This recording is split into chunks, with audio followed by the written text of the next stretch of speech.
I'll just take you to Bangladesh for a minute.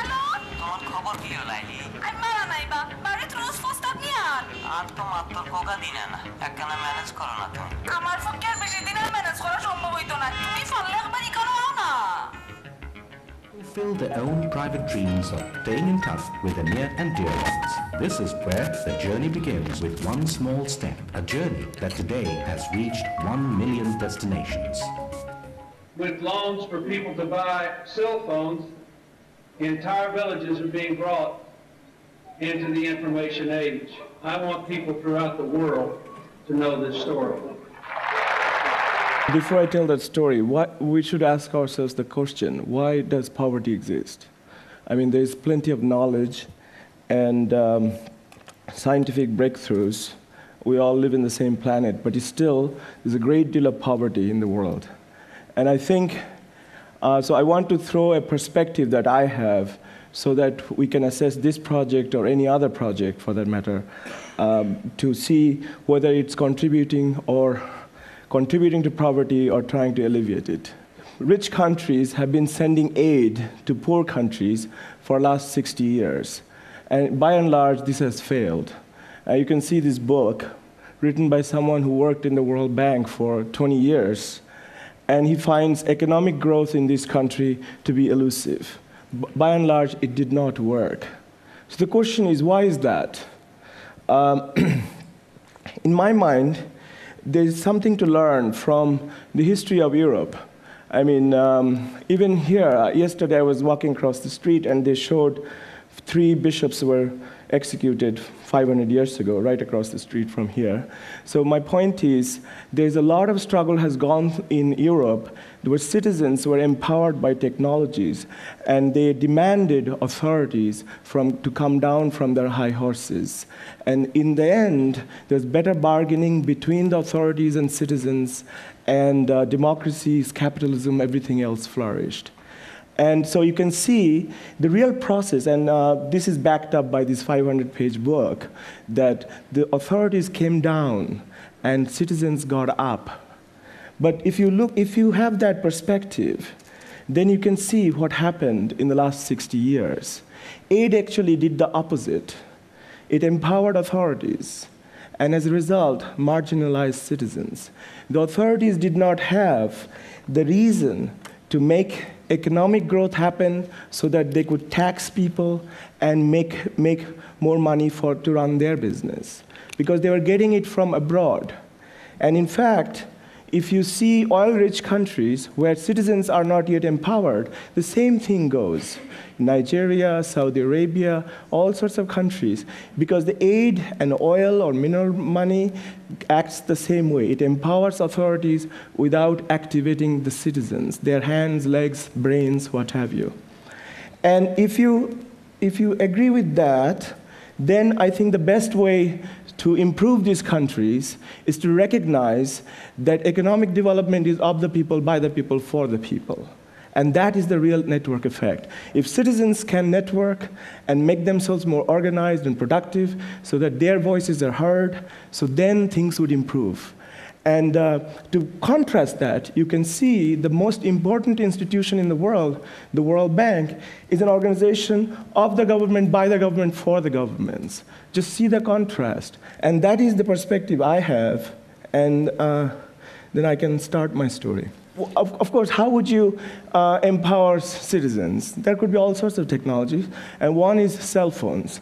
Recently, the economists recognized this, but I stumbled upon the idea 12 years ago, and that's what I've been working on. So 12 years ago, I was trying to be an investment banker in New York. We had quite a few of our colleagues were connected by a computer network. And we got more productive because we didn't have to exchange floppy disks. We could update each other more often. But one time it broke down. And it reminded me of a day in 1971. There was a war going on in my country, and my family moved out of an urban place where we used to live to a remote rural area where it was safer. And one time my mother asked me to get some medicine for a younger sibling. And I walked 10 miles or so all morning to get there to the medicine man. And he wasn't there, so I walked all afternoon back. So I had another unproductive day. So while I was sitting in a tall building in New York, I put those two experiences together side by side and basically concluded that connectivity is productivity, whether it's in a modern office or an underdeveloped village. So naturally, the implication of that is that a telephone is a weapon against poverty. And if that's the case, then question is, how many telephones did we have at the time? And it turns out that there was one telephone in Bangladesh for every 500 people. And all those phones were in its few urban places. The vast rural areas where 100 million people lived, there were no telephones. So just imagine how many man-months or man-years are wasted, just like I wasted a day. If you just multiply by 100 million people, let's say losing one day, a month, whatever, and you see a vast amount of resource wasted. And after all, poor countries, like rich countries, one thing we got equal is that days are same length, 24 hours. So if you lose that precious resource where you are somewhat equal to the richer countries, that's a huge waste. So I started looking for any evidence that it does connectivity really increase productivity. And I couldn't find much, really, but I found this graph produced by the ITU, which is the International Telecommunication Union, based in Geneva. They show an interesting thing, that you see the horizontal axis is where you place your country. So the United States or the UK would be here, up outside. And so the impact of one new telephone, which is on the vertical axis, is very little. But if you come back to a poorer country, where the GNP per capita is, let's say, $500 or $300, then the impact is huge, $6,000 or $5,000. The question was, how much did it cost to install a new telephone in Bangladesh? It turns out $2,000. So if you spend $2,000, and let's say the telephone lasts 10 years, and it's $5,000 every year, so that's $50,000. So obviously, this was a gadget to have. And of course, if the cost of installing a telephone is going down because there's a digital revolution going on, then it would be even more dramatic. And I knew little economics by then. It says, Adam Smith taught us that specialization leads to productivity. But how would you specialize? Let's say I'm a fisherman and a farmer, and Chris is a fisherman and farmer. Both are generalists. So the point is that we could only way we could depend on each other if we can connect with each other. And if we are neighbors, I could just walk over to his house, but then we're limiting our economic sphere to something very small area. But in order to expand that, you need a river, or you need a highway, or you need telephone lines.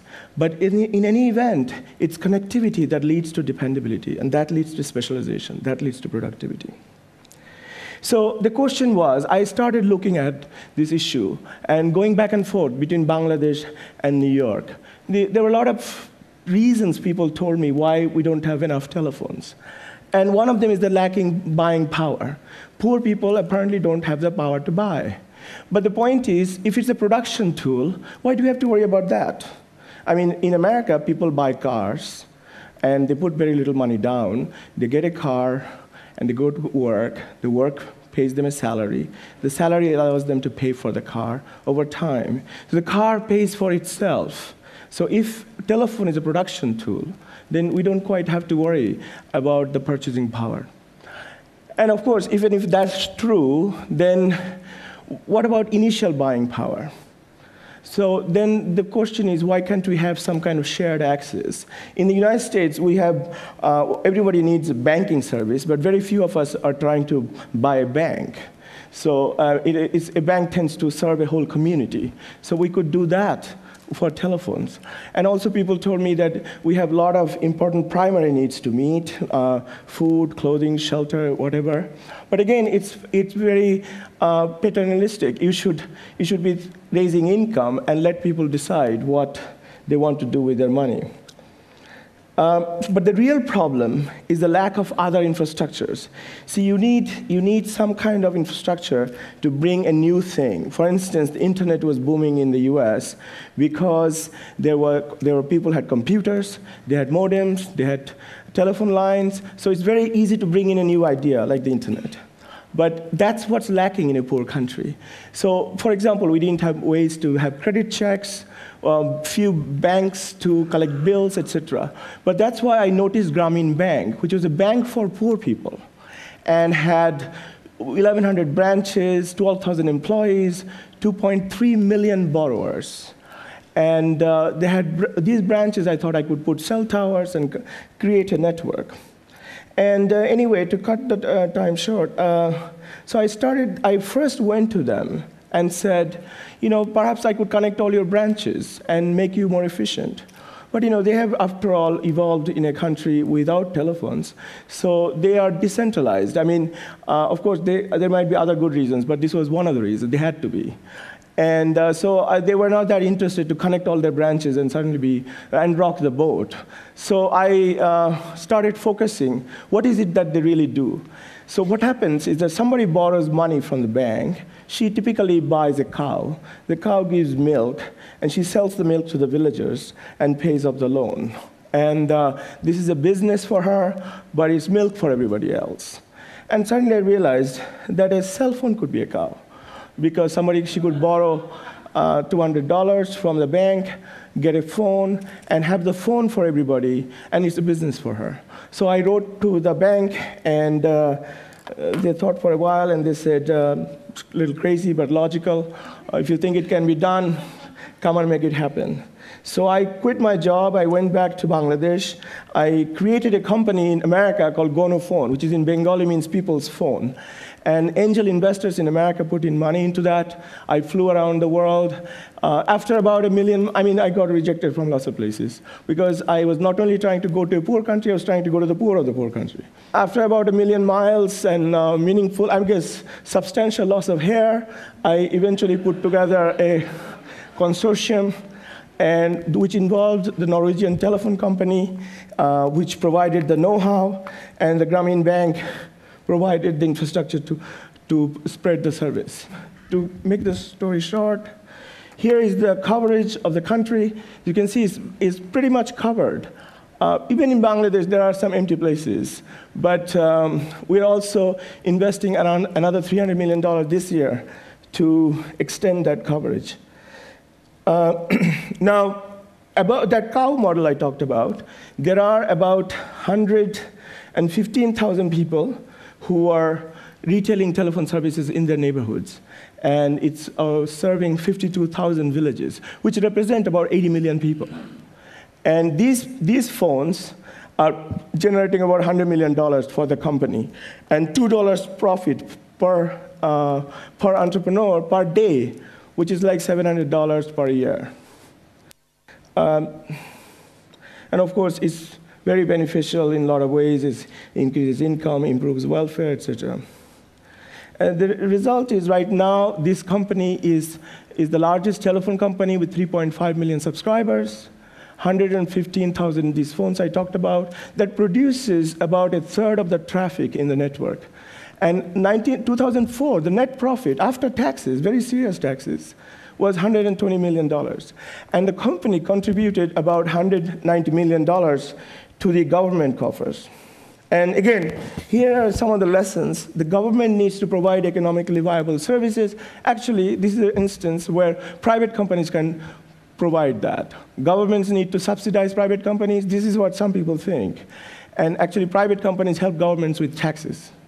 Poor people are recipients, poor people are a resource. Services cost too much for the poor, their involvement reduces the costs. The poor are uneducated and cannot do much. They are very eager learners and very capable survivors. I have been very surprised. Most of them learn how to operate a telephone within a day. Poor countries need aid. Businesses, this one company has raised, if the ITU figures are even 5% true, this one company is raising the GNP of the country much more than the aid the country receives. And as I was trying to show you, as far as I'm concerned, aid does damages because it removes the government from its citizens. And this is a new project I have with Dean Kamen, the famous inventor in America. He has produced some power generators, which we are now doing an experiment in Bangladesh in 2 villages where cow manure is producing biogas, which is running these generators, and each of these generators is selling electricity to 20 households each. It's just an experiment. We don't know how far it'll go, but it's going on. Thank you.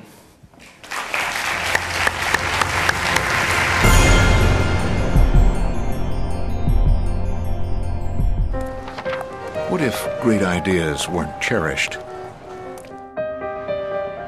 What if they carried no importance or held no value?